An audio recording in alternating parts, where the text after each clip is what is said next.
Good day, ma'am. I am Jonna Yato, third year BS Criminology. This video presentation is regarding those personalities whom granted by executive clemency. This contains the following information: what crime they committed, judgment of the case, and their sentence, and the reasons why they are qualified. Former actor and politician Joseph Ejercito Estrada is also known by his stage name Era. He held the position of the 13th President of the Philippines from 1998 to 2001, 19th Vice President of the Philippines from 1992 to 1998, and 26th Mayor of the City of Manila from 2013 to 2019. He resigned from office and became the first chief executive in the Asia to be formally impeached in 2001.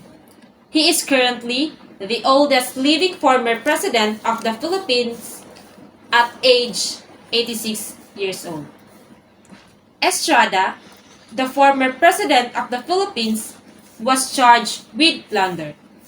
Plunder is a criminal offense in the Philippine law that involves the amassing, accumulating, or acquiring of ill-gotten wealth through a combination of series of overt or criminal acts.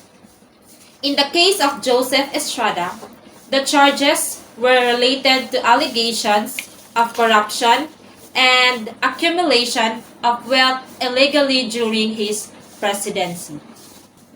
On September 12, 2007, Joseph Estrada was acquitted of perjury but found guilty of plunder and sentenced to reclusion perpetua with the accessory penalties of perpetual disqualification from public office and forfeiture of ill-gotten wealth. The Sandigan Bayan, a special anti-graft court in the Philippines, found Joseph Estrada guilty of plunder. He was sentenced to reclusion perpetua, which is maximum of 40 years of imprisonment. On September 26, 2007, Joseph Estrada appealed by filing a 63-page motion for reconsideration of the Sandigan Bayan judgment penned by Teresita de Castro, submitting 5 legal grounds. Estrada alleged that the court erred when it convicted by acquitting his alleged co-conspirators. On October 5, 2007, the Sandigan Bayan's Special Division ruled to have set for October 19 oral argument instead of defense reply on Joseph Estrada's motion for reconsideration. Estrada asked court permission to attend the hearing, since it ordered the prosecution to file comment before October 11. Pardon and release from detention. On October 22, 2007, Acting Justice Secretary Agnes Deva Nadera stated that Joseph Estrada is seeking a full, free, and unconditional pardon from President Gloria Macapagal Arroyo. Estrada's lawyer Jose Flaminiano wrote Arroyo, "The time has come to end President Estrada's fight for justice and vindication before the courts. Today, Monday, we filed a withdrawal of his motion for reconsideration." Estrada, 70, stressed the delicate condition of his mother in asking for pardon. On October 25, 2007, President Gloria Macapagal Arroyo granted executive clemency to Joseph Estrada based on the recommendation by Department of Justice. Acting Executive Secretary and Press Secretary Ignacio R. Bonye quoted the signed order. "In view hereof, in pursuant of the authority confirmed upon me and by the Constitution, I hereby grant executive clemency to Joseph Ejercito Estrada, convicted by the Sandigan Bayan of plunder and imposed of a penalty of reclusion perpetua. He is hereby restored to his civil and political rights." Bonye noted that Estrada committed his application not to seek public office and he would be free from his Tanay rest house on October 26 noon on October 26, 2007.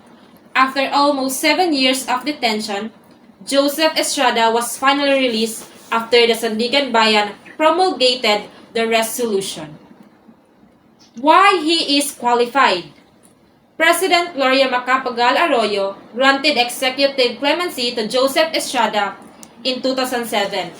The official record given for his decision was the consideration of Estrada's age and health. At the time, Joseph Estrada was 70 years old, and he has been detained for over 6 years. The grant of executive clemency was been as humanitarian gesture, taking into account his advanced age and reported health issues. As a result, Joseph Estrada was released from detention. I am Carbonel Marlon from Bachelor of Science in Criminology, 3rd year, Section Bravo. Jose Laurel. Jose Laurel, also known as Joe Laurel, was a prominent Filipino lawyer and politician who served as the President of the Philippines from 1943 to 1945 during the World War II.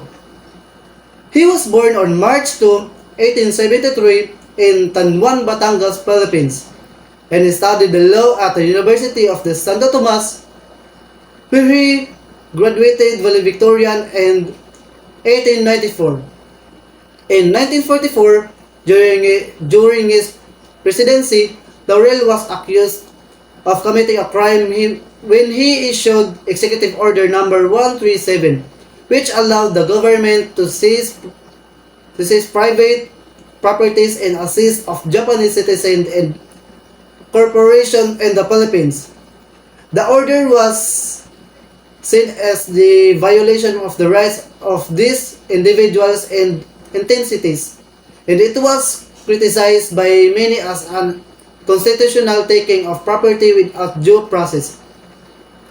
Laurel was eventually arrested and charged with high treason, violation of the Constitution, and culpable violation of the law.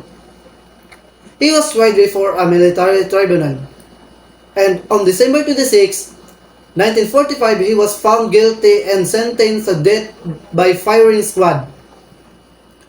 His sentence was later commuted to life imprisonment by President Manuel Rojas, was succeeded him as a president of the Philippines. In 1954, Laurel was granted a pardon by President Ramon Magsaysay, who cited Laurel's service to the country during the Japanese occupation and his leadership during the World War as a reason for the pardon. Laurel's pardon became effective on June 25, 1954. Laurel's pardon was based on the grounds of a good conduct and exceptional service to the country. During his presidency, he had been instrumental in the formation of the Philippines Republic, which was established in 1943 to govern to the country during the Japanese occupation. He had also been a key figure in the drafting of the 1935 Constitution of the Philippines, which was effective during his presidency. Additionally, Laurel has been a vocal critic of the Japanese occupation and had risked his life to defend the country's sovereignty during the war. Good day, ma'am. I am Rakami Alasan and I am going to discuss one of the personalities whom granted executive clemency. I choose Jovito Plamares Jr. Jovito Plamares Jr., 1934 to 2018, was a Filipino politician. Plamares was first elected governor of Antique in 1984 and stepped down in 1998 to contest a seat in the House of Representatives. He served in the 12th Congress, member of the Laban ng Makabayang Masang Pilipino, representing the Legislative District of Antique. December 2, 2008, Plamares convicted of graft based on the case filed by the former Antique Governor Ezekiel Javier, who represent the provincial government. The case stemmed from the purchase of 1,354 school desks and 5,246 armchairs, amounting to 5.66 million peso. In 1997, under project of the Department of Education, Culture and Sports, DECS, court's records shown that Lameras, representing the provincial government, contracted the supplier CKL Enterprise for the purchase of the school materials without bidding and authorized the full payment before these were delivered. But the total of the purchase item is only 1,294 desks and 1,838 armchairs were delivered, most of which were defective according to the September 4, 2013 decision of the Supreme Court which affirmed Lamer's conviction. Additionally, the Sandigan Bayan ruled on December 2, 2008 that Lameras was to serve a sentence between 6 years and 1 month or 10 years imprisonment. The final decision was upheld on March 2, 2014. Lameras has not been brought to the new belated prison in Muntinlupa City in Manila. He was being confined at Angeles Salazar Memorial General Hospital, ESMGH, in the capital town of San Jose after he suffered a stroke in April 2015. The Sandigan Bayan, with the approval of the Supreme Court, ordered Lameras transferred to the Antique Rehabilitation Center, ERS, until he was fit to travel to the new believed prison. But the former governor remains confined at ESMGH. In an earlier interview, lawyer Antonio Alcantara, legal counsel of Lameras, said his client has not stand and walk on his own since half of his body is paralyzed. The governor's blood pressure has been fluctuating, he said. ERS officials said the facility does not have equipment and personnel to handle Lameras' health condition. President Rodrigo Duterte has granted conditional pardon to former Antique Governor and Representative Jovito Lameras Jr., who was convicted of graft in 2008. But for the pardon to take effect, Lameras has to pay the Antique provincial government of 2.65 million peso, according to an order dated on December 8, 2016, which was released by the Office of the President. Through his lawyer, Lameras sought executive clemency citing his age and health condition. At last, former Antique Congressman and Governor Jovito Lameras Jr. passed away at the age of 84 at the Antique Medical Center due to lingering illness. So that's all for my discussion. Good day, ma'am. I'm April J.A. Huntilla from Section Bravo. Robin Hood Ferdinand Carreño Padilla, known professionally as Robin Padilla, is a Filipino actor, director, and politician. He is known as the bad boy of Philippine cinema for portraying anti-hero gangster roles in films such as Anak ni Bibi Ama, Gris Ganggang, Bad Boy, and Bad Boy 2. Robin Padilla was convicted of illegal possession of firearms and spent time in jail. He was pardoned and released on April 8, 1998 by President Ramon Ramos, granted Padilla conditional pardon and let him out of prison on parole. Ammunitions were found in the possession of petitioner Robin Padilla. 1.35-7 caliber revolver Smith and Wesson SN390 with 6 live ammunition, 1 M16 baby automatic rifle SNRP 13-11-20 long and 1 short magazines with ammunitions, and other 6 additional live double action ammunition of 38 caliber revolver. Petitioner was correspondingly charged on December 3, 1992 before the Regional Trial Court of Angeles City with illegal possession of firearms and ammunition under PD 1866. Through the following information, that on or about the 26th day of October 1992 in the city of Angeles, Philippines, and within the jurisdiction of this honorable court, the above named accused did then and there willfully, unlawfully, and feloniously have in his possession and under his custody and control one baby armalite rifle with 4 long and 1 short magazines with ammunitions, and 1 caliber revolver Smith and Wesson with 6 live ammunitions, and 1 Beretta with clip and 8 ammunitions without having the necessary authority and permit to carry and possess the same. The lower court then ordered the arrest of petitioner but granted his application for bail. During the arraignment on January 20, 1993, a plea of not guilty was entered for petitioner after he refused, upon advice of counsel, to make any plea. Petitioner waived in writing his right to be present in any and all stages of the case. After the trial, Angeles City of the Regional Trial Court, Judge David Rosette rendered judgment dated April 25, 1994, convicting petitioner of the crime charged and sentenced with to an indeterminate penalty from 17 years to 4 months and 1 day of reclusion temporal as minimum to 21 years. Petitioner filed his notice of appeal on April 28, 1994, pending the appeal in the Respondent Court of Appeals. The Solicitor General convicted that the conviction shows strong evidence of guilt, filed on December 2, 1994, a motion to counsel petitioner's bail bond. The resolution of his motion was incorporated in the now assailed Respondent's Court decision sustaining petitioner's conviction. The 30 downplayed Padilla's crime as he spoke to media. President said, "You know, his crime did not hurt anyone." He added, "When they were caught, they did not stab anyone or shoot anyone." The President can grant executive clemency if there are real doubts about the guilt of the party, the sentence is excessive, or for humanitarian concerns such as illness or old age. "He has suffered enough, I think," Duterte said about Padilla. In 2016, President Rodrigo Duterte Tuesday granted absolute pardon to actor and staunch reporter Ruben Padilla, who was convicted for illegal possession of firearms in 1994. That's all, ma'am.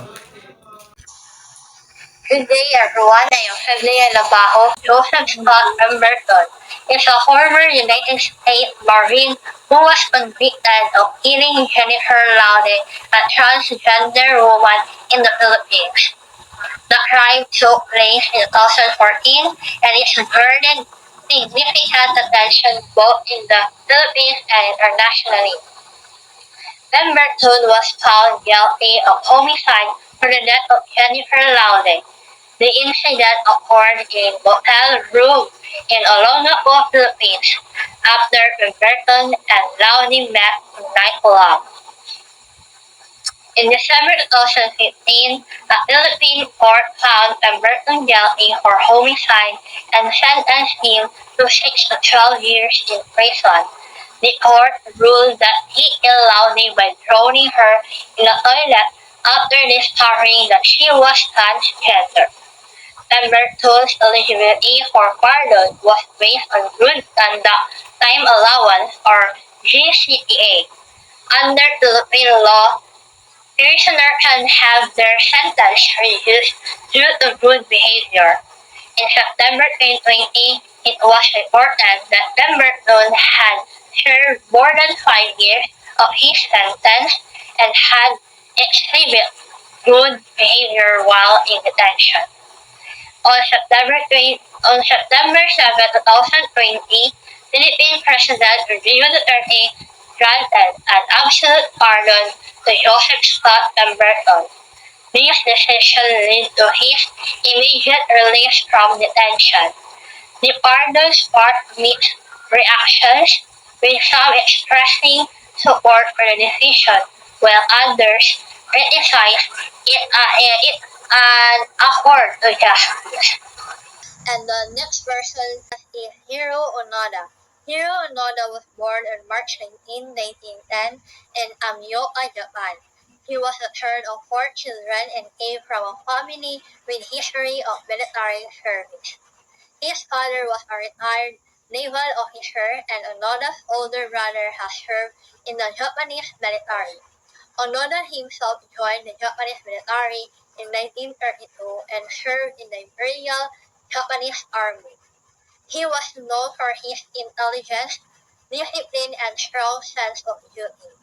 Onoda was a Japanese intelligence officer during World War II and he was stationed in the Philippines when the war ended in 1945. However, he did not receive the news of Japan's surrender and continued to fight against the Allied forces along with his remaining 40 soldiers. They were hiding in the mountain of Lubao Island and they engaged in guerrilla warfare against the Filipino civilians and soldiers. Although the actions were considered criminal, as he was fighting against a government that had already surrendered, and he was responsible for the death of several innocent civilians and soldiers. In 1945, Onoda was captured by Filipino forces and he was tried as a war criminal. He was found guilty of murder, espionage, and violation of the laws of war, and he was sentenced to death. However, his sentence was commuted to life imprisonment due to his youth and his reputation for bravery. Anoda served 29 years in prison before being released in 1974. He was pardoned by President Ferdinand Marcos of the Philippines in 1976, and he returned to Japan, where he lived until his death in 2014. Onoda's pardon was granted due to his extraordinary circumstances and his reputation for bravery. He had been serving in the Japanese military since he was 29 years old, and he had fought in several battles before being captured. He was also known for his intelligence and leadership skills, which had earned him the respect of his fellow soldiers. Additionally, Onoda had been living in the jungle for 29 years and he had adapted to the harsh condition and had become a skilled survivalist. His case was seen as an extraordinary example of human resilience and determination. It was believed that he had suffered enough for his crime, and that would be an and once again, good day.